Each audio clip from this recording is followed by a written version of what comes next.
At the Department of Communications and the Arts, we're committed to ensuring that everyone achieves their full potential. We also believe in fostering a rich and diverse workforce that reflects the community that we live in and serve. That's why I'm proud to be the department's disability champion.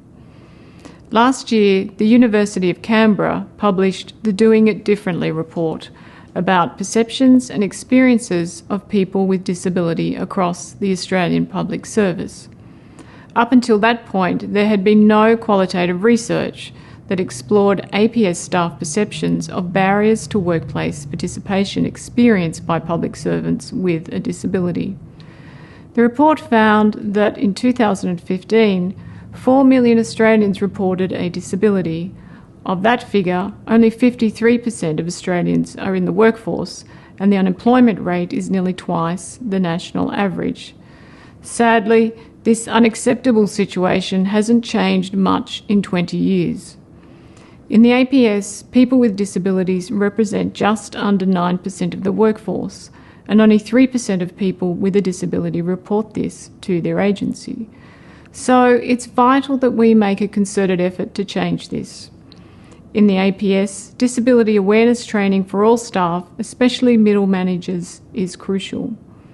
We also need to change our outlook when it comes to disability and create an inclusive culture that celebrates the experience and perspectives that people with disability bring to the workforce.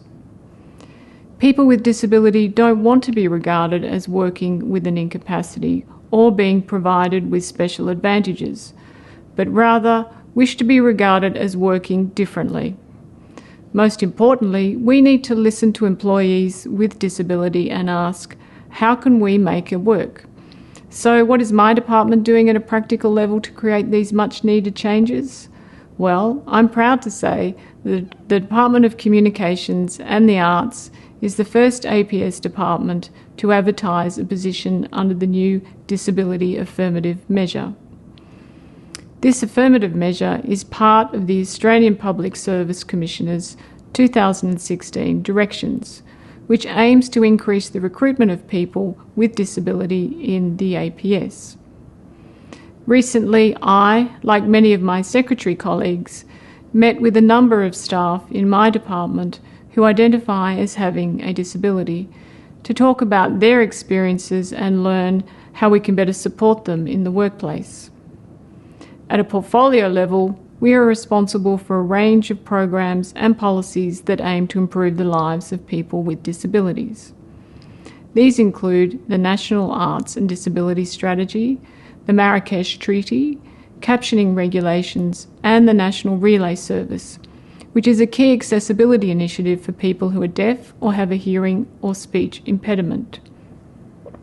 Of course, there's much more to be done, and I look forward to continuing my work with the Secretary's Equality and Diversity Council and the APS Disability Champions Network. I'm committed to helping all staff, both in my department and the APS more broadly, to achieve their full potential.